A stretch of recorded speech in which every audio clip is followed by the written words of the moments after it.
श्री जगदम्बिकाय नमः। ओम नमश्चंडिकाय।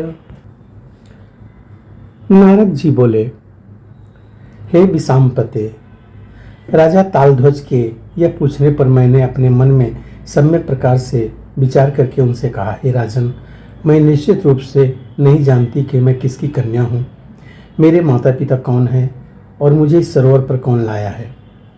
अब मैं क्या करूं, कहाँ जाऊं, मेरा कल्याण कैसे हो सकेगा, मैं आश्रयहीन हूँ।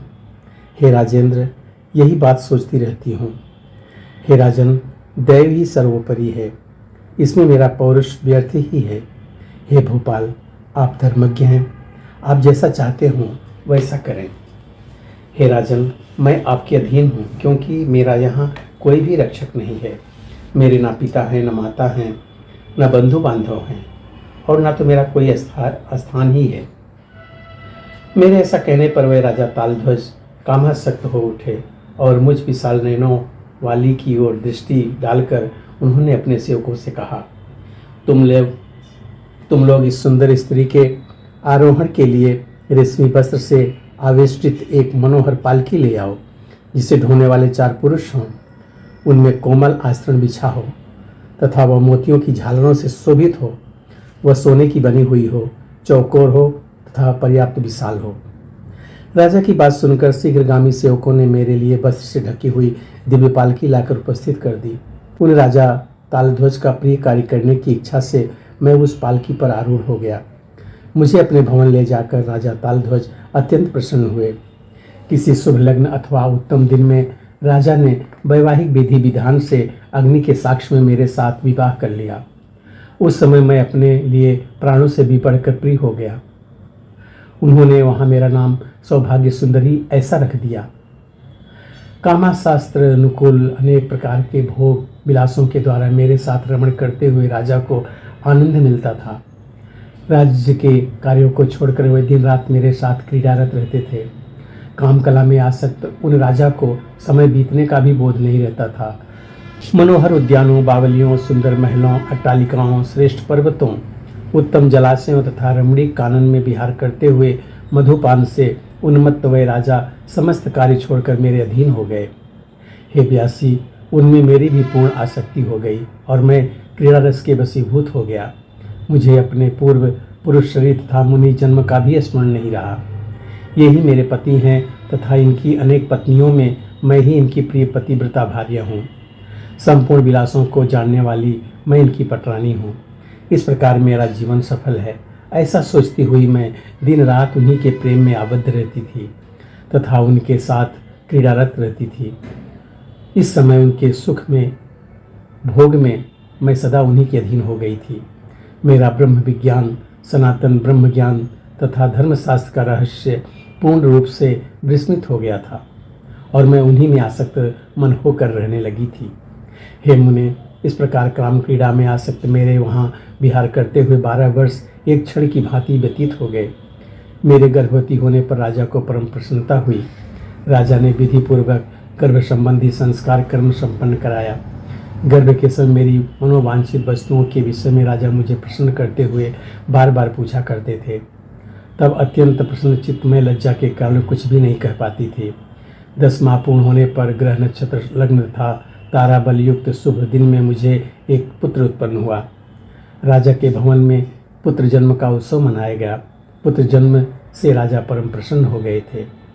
चढ़ना सौ समाप्त होने पर पुत्र का दर्शन करके राजा को असीम प्रसन्नता हुई। हे परम तप, अब मैं राजा तालध्वज की अत्यंत प्रिय भार्या हो गई थी। 2 वर्ष के अनंतर मैंने पुनः गर्भ धारण किया। यथा समय सभी शुभ लक्षणों से संपन्न दूसरा पुत्र उत्पन्न हुआ। तदनंतर ब्राह्मणों का आदेश पाकर राजा ने इस पुत्र का नाम सुधन्वा तथा बड़े पुत्र का नाम वीरवर्मा रखा। इस प्रकार मैंने राजा के मनोनुकूल 12 पुत्र उत्पन्न किए। मैं मोह के वशीभूत होकर उनके लालन पालन में प्रेम पूर्वक लगा रहा। इसके बाद समय समय पर मेरे परम रूपवान 8 पुत्र और उत्पन्न हुए। इससे सुख का साधनभूत मेरा गृहस्थ जीवन सर्वथा पूर्ण हो गया। राजा ने समयानुसार उचित रूप से उनका विवाह कर दिया। इस प्रकार बधुओं तथा पुत्रों से मेरा परिवार बहुत बड़ा हो गया था। फिर मेरे पौत्र उत्पन्न हुए जो खेल कूद में मग्न रहते थे तथा अनेक प्रकार की बाल क्रीड़ाओं से मेरे मन को मोहते रहते थे। कभी सुख समृद्धि मेरे सामने आती थी, कभी पुत्रों के रोगग्रस्त होने का कारण चित्त को अशांत कर देने वाला महान दुख भोगना पड़ता था। कभी कभी पुत्रों अथवा बधुओं में परस्पर अत्यंत भीषण विरोध हो जाता था, उससे मुझे संताप होने लगता था। हे मुनि श्रेष्ठ, संकल्प से उत्पन्न इस सुख दुखात्मक तुक्ष भयानक तथा मिथ्या व्यवहार वाले मोह में मैं निमग्न रहता था। मेरा पूर्वकालिक विज्ञान विस्मित हो गया था तथा शास्त्र ज्ञान भी समाप्त हो गया था। स्त्री भाव में होकर मैं घर के कार्यों में ही सदा व्यस्त रहता था। मेरे ये पुत्र महान पराक्रमी हैं तथा मेरी ये बहुएं उत्तम कुल में उत्पन्न हुई है, ऐसा सोचकर मेरे मन में अति मोह बढ़ाने वाला अहंकार उत्पन्न हो जाया करता था। मेरे ये बालक पूर्ण तत्पर होकर घर में खेल रहे हैं। अहो, इस संसार में सभी नारियों में मैं ही अवश्य धन्य हूँ। मैं नारद हूँ तथा भगवान ने अपनी माया के प्रभाव से मुझे वंचित कर रखा है, ऐसा मैं अपने मन में कभी नहीं सोच पाता था। हे व्यास जी, इस प्रकार माया से मोहित हुआ मैं केवल यही सोचा करता था कि मैं उत्तम आचरण वाली एक पतिव्रता राजमहिषी हूँ। मेरे बहुत से पुत्र हैं तथा इस संसार में मैं बड़ी धन्य हूँ। हे मानव, इसके बाद दूर देश में रहने वाले किसी महान राजा ने मेरे पति के साथ शत्रुता ठान ली। वह हाथियों तथा रथों से अपनी सेना सुसज्जित करके कान्यकुब्ज नगर में आ गया और युद्ध के विषय में सोचने लगा।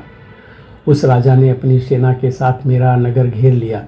तब मेरे पुत्र तथा पौत्र भी नगर से बाहर निकल पड़े। मेरे उन पुत्र पौत्रों से उस राजा के साथ भयंकर युद्ध हुआ। कालयोग से मेरे सभी पुत्र संग्राम में शत्रु के द्वारा मार डाले गए।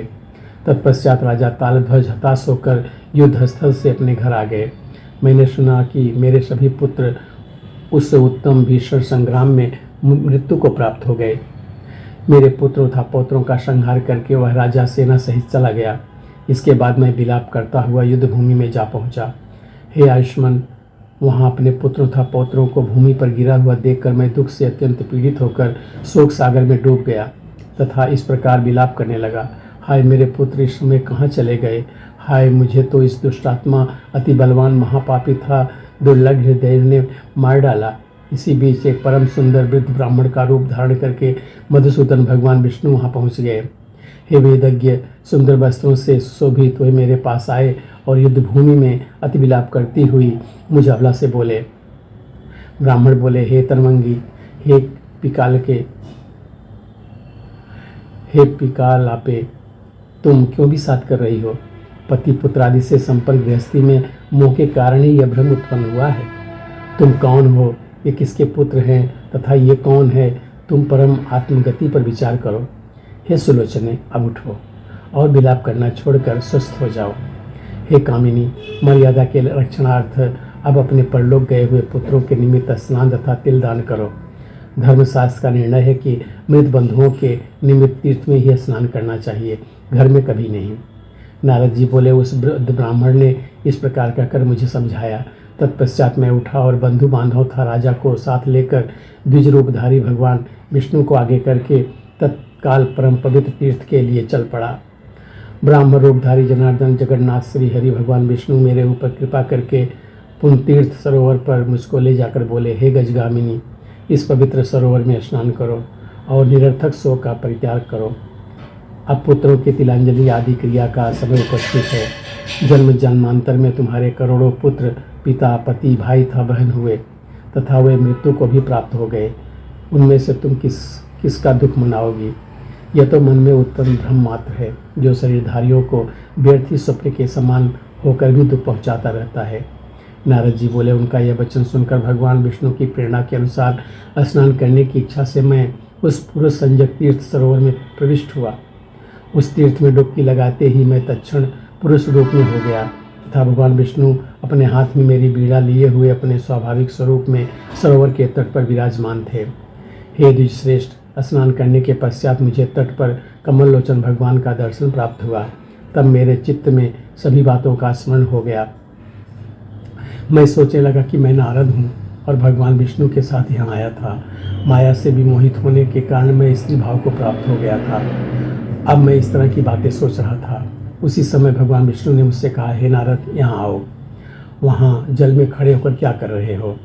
अपने अत्यंत दारुण स्त्री भाव का स्मरण करके तथा किस प्रकार से मैं पुनः पुरुष भाव को प्राप्त हुआ, यह सोचकर मैं आश्चर्यचकित हो गया। यहाँ पे 6ठे स्कंद का 29वां अध्याय पूरा होता है। बोलो सच्चे दरबार की जय।